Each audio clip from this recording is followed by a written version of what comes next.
what's going on, everybody? Commander Crane here, and we are back with another Pioneer deck tech. And today, we're going to be talking about Izzet Dragon Control. I am very excited to share this very spicy control list with you. To be honest with you, we don't really do a lot of control decks here on the channel, so when we do, it's definitely going to be a spicy one. As always, at the end of the video, let me know in the comment section below, what do you think about this deck? Is there a specific dragon or a control card I should have put in this deck that I did not? Or do you have suggestions for upcoming videos? Just let me know in the comment section. And I believe that this is deck number 3 or 4 featuring cards from Tarkir Dragonstorm. So if you haven't checked out those other videos, you definitely should. But 2 reasons why I decided to share this list today. So one was Ralphie, longtime channel member and subscriber here for the channel. In one of the recent videos, we were talking about some of the basics that we'd like to play in our paper decks and suggested, hey, is there any way you could do an Izzet control list for Pioneer or Standard? And typically when suggestions do come through on the channel, which they do happen a lot, I like to wait, if we're getting close to a new set, I like to kind of wait to see if there's any new cards or new themes we could do to kind of blend a new deck together. And this was one of them, Izzet Control. I'm like, okay, I'll wait till Tarkir Dragonstorm to see if we get any new control elements for Pioneer or just for dragons in general, or not even just dragons specifically, but we did get some cards that are perfect for a control deck, specifically a dragon shell. Specifically, Marang River Region is just absolutely incredible. I love this card in a control deck. Being able to just draw 3 at 4 mana at instant speed is fantastic, and then you get a really nice creature on top of that. You also have cards like Dispelling Exile and Molten Exile, which are just fantastic if you control or reveal a dragon as you cast them. So I just knew I had to feature an Izzet control deck featuring dragons. I know that we did a Dimir dragon control deck a while ago, and this deck does play some similar ones, but it does play a few different creatures as well, just because obviously with red dragons, it's a little bit different just because most dragons are typically in red. But anyways, let's go and hop into the actual list here. The dragons. The reason why you're actually clicking on this video, you want to see what dragons we're playing in this deck. The one thing I do want to say with this is these dragons are very customizable. If there's some different ones you want to play based on your local metagame, you can definitely do that, which we'll kind of talk about that at the end of the video. But the dragons that we're playing a few blue ones. We're playing 4 Marang River Region. Again, I think this card is just super duper strong. It's super good. Just the draw abilities on it is really good. And then the 6/7 flyer for 6 that just bounces 2 other permanents is just fantastic. I also really love Imrith Desert Doom, just because having the ward 4, as long as it's untapped, is just really strong. It's kind of got like this pseudo Dragon Lord Ojitai to it a little bit. And then when it deals combat damage, you do get to draw, which is just really good. And then we're also playing 3 copies of Niv-Mizzet Perrin and 2 copies of Galazeth Prismari. I really love Niv-Mizzet Perrin in this deck. I think it's just, I don't know if it's the best dragon per se. I do think the Marang River Region is a little bit better, but this card is just so strong against a number of different decks. And then Galazeth Prismari, I think, is just a good 3-drop. It makes a treasure, and then what's nice, obviously, you can use that. You can tap it to cast an instant or sorcery, so you don't have to sacrifice it, which is kind of cool. But yeah, I really do love the suite of dragons that we're playing in this deck. But not only are we playing a bunch of cool dragon cards, we're also playing a whole bunch of other dragon synergy cards and some Counterspells, which we're playing 4 copies of Dispelling Exile and 2 copies of Silumgar Scorn. Both similar, better and worse at the same time. Obviously, Dispelling Exile, if you don't behold a dragon, is a little bit better than Silumgar Scorn, because obviously Dispelling Exile is counter 2 and then 4 if you behold, whereas Silumgar Scorn is, counterless, they pay 1, but it's just straight up countered if you do have a dragon.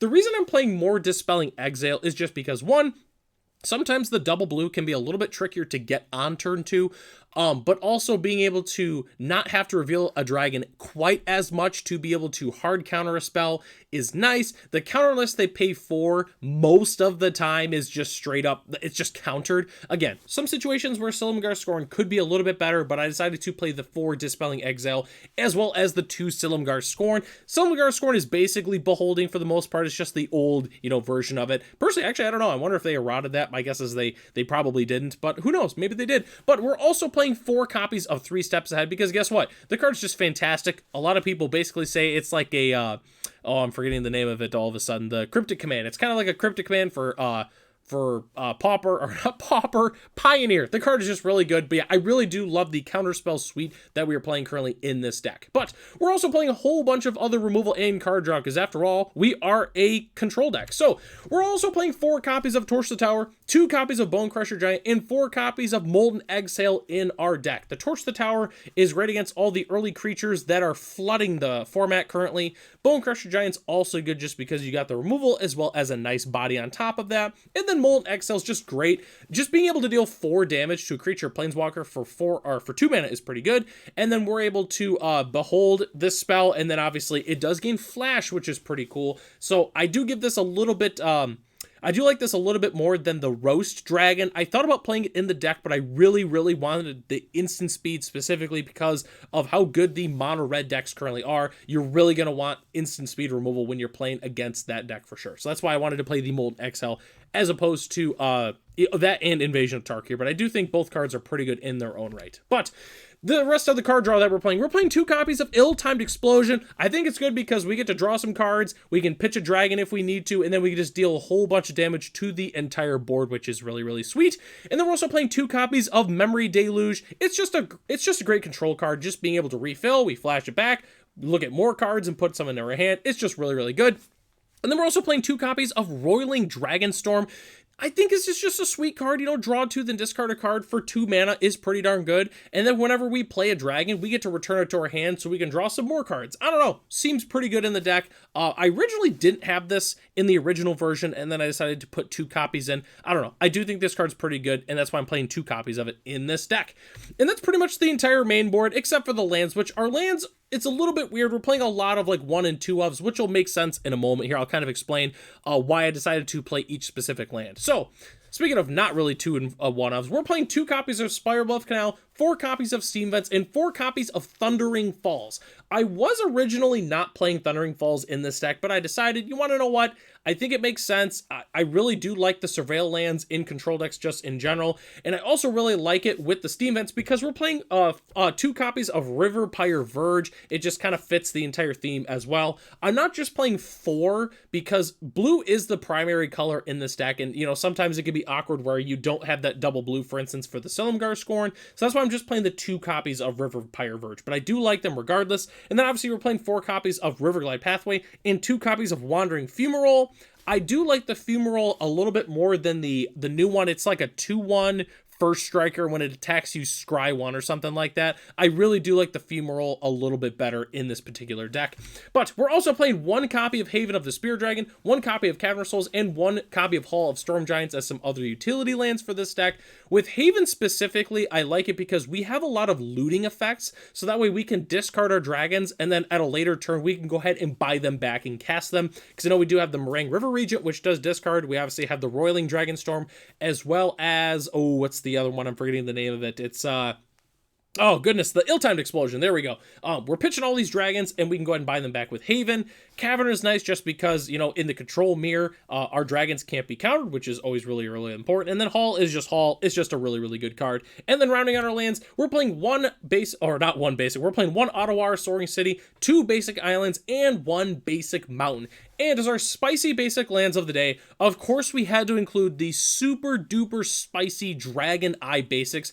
I really do love these. The only downside is I'm like 99% sure that you can only get these in collector boosters. So these are relatively pricey basic lands. Obviously no more, you don't need these to be able to run the deck, but you do get some bonus points if you're playing dragons in any format and you do have some of these basic lands in your deck. I think honestly, these are probably some of my like top 5 favorite basic lands that are actually in the game. I think they're really cool. The mountain is just sweet. I love the island. Honestly, I love them all. The waste is also really cool. But yeah, I think these basics are just really cool. And let me know in the comment section below, what do you think about these basics? Do you like them? Do you hate them? I don't know. I really do like these. So don't be surprised if these are featured in more decks moving forward. But anyways, I'm rambling on too much about basic lands. Let's go ahead and hop into the sideboard. So for those who are relatively new to this, I like to give my general take on what I would like the sideboard to look like. If you want to go ahead and change up the sideboard, if you play this deck on Arena or in paper, go ahead and do it. This is just basically It's personally what I run into typically, so that's why my sideboard might look a little bit different than yours. But I'm playing 2 copies of Spell Pierce and 2 copies of Mystical Dispute as our counterspells. Spell Pierce is nice against a number of different things that are going on in the format, and Mystical Dispute is great against the other blue decks like Izzet Phoenix, and just a number of different decks in the format. If they're playing blue, you're going to bring in the Mystical Disputes. We're also playing 2 copies of Prismari Command. I think it's just a really good utility card, you know, being able to draw and discard, make a treasure, destroy an artifact, whatever. The card is just really good, and that's why I'm playing 2 copies in the sideboard. I'm also playing 2 copies of Brazen Borrower. Mostly just having a bounce effect is always nice in your 75, because some things you're not be able to burn out, and maybe some things you won't be in a counter. So just being able to bounce it is pretty fantastic. We're also playing 3 copies of Anger of the Gods. We're back to a format where exiling effects is very relevant. There's that dredgeless dredge deck that's going around, so anger is a little important in that. Also, you know, sometimes demons sometimes plays like not reanimation packages, but ways to get their creatures back. So I don't know. I think Anger of the Gods is just kind of the right way to go. Normally I like playing other cards, but I think Anger is correct currently. And then we're also playing 2 copies of Damping Sphere and 2 copies of Unlicensed Source, just because they're so great in the format. Shuts down, you know, Lotus Field and Nykthos, and, you know, it shuts down a whole bunch of graveyard shenanigans that are going on in the format. I don't know. These cards are just staples of sideboards in Pioneer. Don't really have to go too into detail on those. So the next thing we have to talk about here is the tips and strategy for this deck. I have 3 tips / strategy things that are important if you're playing this deck. So, you know, this is something relatively new that I've been doing on the channel here. Someone recently suggested it, and it's been really great. A lot of people really like that. I like to give some tips and strategy in regards to if you're looking to pilot this deck. So the first thing is, do not rush to play a dragon. Okay, we are a control deck at heart. We have all these counterspells, we have all this removal, we have all this card draw. Don't feel like you have to rush to play a dragon. Obviously, depending on what the board state looks like, maybe you will have to do that, but don't feel like you have to. I mean, hold up counterspells, hold up our card draw. You know, at 4 mana with Memory Deluge, we could be doing anything. We could be holding up a counterspell, we could be holding up anything, a flash thing, a Memory Deluge, it doesn't matter. Our opponent really doesn't know what we're playing, because after all, we are playing a brew, so don't feel like you have to rush out and tap out to play the dragons. Sometimes it's not even correct to play a dragon until, like, I don't know, like turn 7 or turn 8, when we play a dragon and then we hold up a counterspell as backup. I don't know. Just do not rush the dragons. Don't feel like you immediately have to put one into play as soon as you can. So just be wary of that. Number 2, Behold is reveal or control. I used to make this mistake all the time back in the day with Draconic Roar. It's kind of hidden in the text, but you don't have to always reveal one. If you control a dragon, that's good enough. So do keep that in mind. I know, like, it's not really going to matter most of the time, but, you know, not revealing a dragon when you don't have to, it's important, you know? Like, obviously, if you're playing a control mirror, if we're Dispelling Exile and we counter their spell or whatever, but then we show them we have another dragon in hand, that can be huge against our opponent. So don't reveal things if we don't have to. If you control a dragon, you don't need to show them one that's in your hand. Very, very important. And then number 3, the last thing I have, Omen is not an adventure. It's not the same thing. It obviously says right there in the parentheses, then shuffle this card into its owner's library. I know it looks just like adventure. I get it, like, oh, why didn't they do a different frame? I couldn't tell you, but the one thing I am telling you is this is not an adventure, so don't put this into exile and then accidentally cast it and be like, oh wait, this is an adventure, it's Omen, which is different. So do keep that in mind when you're playing Meringue, River Regent, and for that matter, all of the different Omen cards from the set. They're all really, really sweet, so make sure you shuffle those back into your deck. Obviously, it doesn't matter for the non-arena people specifically, but yeah, just keep that in mind.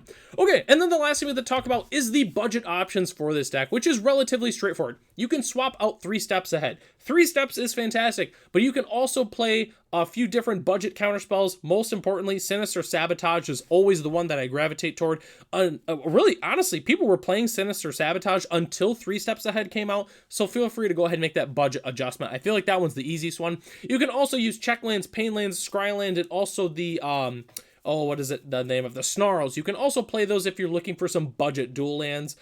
Feel free to go ahead and swap those out if needed. But the current list, as it's constructed right now, is only $270 US, which is pretty darn cheap for a Pioneer deck, but I was able to get the budget list down to $48. I kept all the dragons. I think they're all the same in the main board. Really, all I did was change a few of the dual lands as well as 3 steps ahead. That's it. The entire rest of the deck is all the exact same. So if you like control decks, if you like dragons, if you want to play something spicy at your new FNM just because, you know, Tarkir Dragonstorm has all these cool dragons. Who doesn't like playing dragons? I love playing dragons. It's one of my favorite creature types.